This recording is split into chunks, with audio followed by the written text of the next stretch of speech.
Bonjour, Patrick, Végétosphère. Aujourd'hui, nous abordons un aromatique en particulier, le romarin. J'aurais pu commencer par un autre, un thym ou une sarriette. Mais c'est le romarin, une plante ô combien sympathique, utilisée en alimentation, au titre des aromates, mais aussi en parfumerie. Elle a une histoire. On va essayer de vous conter ça tout de suite sur Végétosphère. N'oubliez pas de vous abonner, n'oubliez pas de mettre un petit pouce bleu. À tout de suite. Shall we begin? Eh bien, le romarin, une plante typiquement méditerranéenne, une plante du sud qui pousse dans la garrigue et dans le maquis. Et c'est une plante qui fait à peu près 1 mètre, 1,50 m à l'état sauvage. Dans les jardins au nord de la Loire, vous voyez, celui-ci, il a 5-6 ans. Je lui prélève chaque année un certain nombre de branches. Il le fait 80 cm.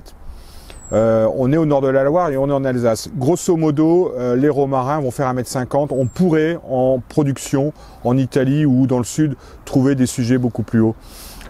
C'est une plante de la famille des lamiers, typiquement méditerranéenne. C'est pas la peine d'aller chercher au Mexique ou je ne sais où, au Japon et en Chine. C'est vraiment une plante de chez nous, hein, sur tout le pourtour méditerranéen. On trouve du romarin à l'état sauvage. C'est une plante qui aime les terrains caillouteux. D'ailleurs, là où elle est, franchement, c'est pas très riche. C'est du gravier et un peu de terre à côté du romarin et de la sarriette juste à côté. Alors, ce sont des arbustes, des sous-arbustes, on peut considérer comme ça. Donc ça fait du bois, hein. La caractéristique, c'est que c'est à la fin, ça fait bel et bien du bois. Ce qui fleurit, cet arbuste, il va fleurir vers le mois de février-mars dans le sud et en avril-mai pour le reste de la France. Il a une capacité, une rusticité jusqu'à moins 15 degrés. Autrement dit, on le plante un peu partout et normalement il doit tenir. Il peut tenir en altitude, mais au-delà de 1500 mètres, ça commence à être compliqué pour lui. Cet arbuste fait partie, je dirais, des incontournables de la grillade. J'ai le barbecue qui est sorti, on est encore début avril, il fait pas très chaud, on n'a pas l'intention de mettre en route le barbecue prochainement, mais dès que ce sera possible, je vais prélever quelques pousses de romarin. Si c'est sale, je les nettoierai. Je prélèverai quelques pousses de thym et un peu de sarriette. La sarriette, elle est là-bas. Et tout ça, ça finit dans le barbecue parce que ça parfume extraordinairement bien vos cuissons, vos viandes ou encore vos légumes. Alors, la culture du romarin, pour y revenir plus particulièrement, c'est une plante que l'on va trouver majoritairement en février, mars, avril, mai dans toutes les jardineries, chez tous les producteurs. Tout ça parce que le lieu de production, je dirais, européen, il se trouve en Italie, du côté de Savone, dans un bourg qui s'appelle Albenga. Et là-bas, on produit des millions et des millions d'aromatiques, du thym au romarin, en passant par le basilic, le persil, tout est produit là-bas. Et majoritairement, l'Europe est envahie par des plants qui sont qualitativement remarquables. Il n'y a rien à dire, c'est pas parce que c'est des productions par millions de sujets que ça vaut pas le coup. Mais donc, grosso modo, l'offre, elle est magistrale, elle est complète à cette époque de l'année. Ça nous obligera donc à les planter essentiellement au printemps. Tout ce type d'aromatiques, tout partout en France, seront évidemment à planter à cette époque de l'année. Pour le sud, on aura quand même la possibilité, parce qu'il y a quand même des producteurs qui sont dans le sud, il y aura quand même la possibilité de les planter en automne. Je vais vous dire pourquoi. Simplement, les printemps et les étés sont encore plus chauds et secs qu'ils ne peuvent l'être dans les régions un peu plus tempérées. Et planter en automne, c'est une garantie que ce végétal, que cette petite plante va pouvoir s'installer durablement, même si elle tolère des sols pauvres, caillouteux, voire calcaires.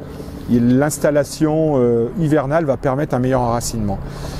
Ça, c'était pour la culture. On met un petit peu de terreau, on arrose volontairement, abondamment, je dirais, les premiers mois, peut-être la première année si vraiment votre terrain est pauvre, mais ensuite, voilà, celui-ci, je lui donne plus d'eau depuis 3 ans, il a été planté il y a maintenant 4 ans. Voilà, donc j'ai oublié l'histoire. Alors l'histoire, c'est une plante qui est mentionné déjà, qui est mentionné par Charlemagne. Charlemagne a eu la bonne idée de faire reconnaître. Il n'a pas classé, il n'a pas fait classer les plantes parce que la classification c'est beaucoup plus tard, c'est quelques siècles plus tard. Mais il a eu la très bonne idée de répertorier, de faire répertorier les plantes alimentaires et utiles.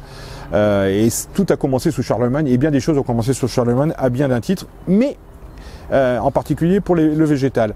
Alors, pour l'histoire, c'est mentionné. Alors, Rosmarinus viendrait soit du grec, du latin. On a quelques petits doutes.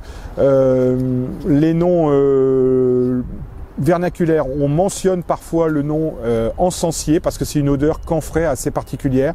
Donc en provençal, on l'appelle l'encensier aussi. C'est une plante dont la culture est relativement facile. En termes de multiplication, il est préférable de pratiquer des boutures en fin d'été. C'est certainement le moyen le plus simple pour nous, car les semis sont fastidieux. C'est pas que ça lève pas, mais c'est extrêmement long. Donc les boutures de fin d'été sur un bois semi-aouté ou aouté, et c'est beaucoup plus simple. Évidemment, quand on a les bonnes conditions d'arrière-saison, ça va tout seul. Sinon, une véranda ou encore une serre non chauffée hors gel, c'est alors du plus grand intérêt pour vraiment réussir ces boutures, cette multiplication. Sachez quand même que si on les achète au printemps, le prix est de l'ordre de 3 à 5 euros. Pour un pot de 13, un pot de 14, c'est relativement abordable. Je vous dis, hein, c'est Albenga, l'Italie, qui nous fournit essentiellement toutes ces aromatiques. En ce qui concerne les maladies et nuisibles, on lui connaît un espèce de champignon brun, le rhizoctone, qui peut venir nous embêter, et il est essentiellement, on le rencontre essentiellement quand on a un terrain humide. D'ailleurs, quand on plante du thym, du romarin, ou voire du laurier sauce, ou encore de la sarriette, c'est l'endroit le plus ensoleillé, c'est l'endroit le plus sec, le plus filtrant. C'est là où on va pas vraiment pousser le persil, le basilic, le cerfeuil, qui sont plutôt des herbacées et qui ont un besoin de terrain frais. Le terrain le plus pauvre, c'est plutôt pour ce type de plante. En ce qui concerne le soin, fertilisation, arrosage, j'ai dit, hein, arrosage certainement copieux et régulier la première année. Les engrais, ma foi, je vous avoue, hein, il n'y a pas lieu d'en mettre. Ce sont des plantes qui, quand elles poussent dans la garrigue, hein, franchement, il n'y a pas grand-chose à se mettre sous la dent, et elles supportent parfaitement le plein soleil et le manque d'eau passager à condition d'être bien enracinées. Et franchement, l'engrais, honnêtement, vous pouvez vous en passer. En ce qui concerne les espèces et les variétés, ben là, je ne vais pas être très riche. Je connais un romarin qui est couvre-sol, le Prostatus. Voilà, c'est la seule variante qu'on peut utiliser aussi en alimentaire, hein, en aromatique. Il a un intérêt, c'est qu'il est véritablement couvre-sol. Il permet éventuellement de retomber. Alors en jardinière, c'est possible, hein, mais des grandes jardinières, j'allais dire des bacs, parce que c'est une plante qui peut faire quand même 1,50 m. Autant le thym, la sarriette, ça va en jardinière. Ça, c'est quand même un arbuste qui boxe dans une catégorie supérieure. Donc un grand bac, c'est tout à fait jouable, mais certainement pas sur le rebord de la fenêtre, ça me semble un peu compliqué. En ce qui concerne... ah oui, j'ai oublié de mentionner, le nom latin n'arrête pas de changer, oui. Alors avant, on appelait ça Rosmarinus officinalis, et maintenant il a été renommé Salvia rosmarinus, donc famille des lamiers. Ça bouge un petit peu, ça c'est des corrections qui se font au fur et à mesure qu'évoluent les classifications. Ça peut nous perturber, je pense qu'on va encore l'appeler longtemps en latin rosmarinus, mais maintenant c'est bel et bien Salvia rosmarinus. Voilà pour une culture très facile, savoureuse, intéressante. En cuisine, ben, je dirais les poissons, les grillades, il y a tellement de choses à faire. Ils rentrent dans le bouquet garni. On l'utilise en parfumerie, hein, encore de nos jours, du côté de Grasse, chez Fragonard notamment, dans ce qui est le premier parfum en Europe, qui est l'eau de Hongrie, un parfum plutôt masculin, vraiment masculin, qui existe toujours et que vous pouvez trouver là-bas.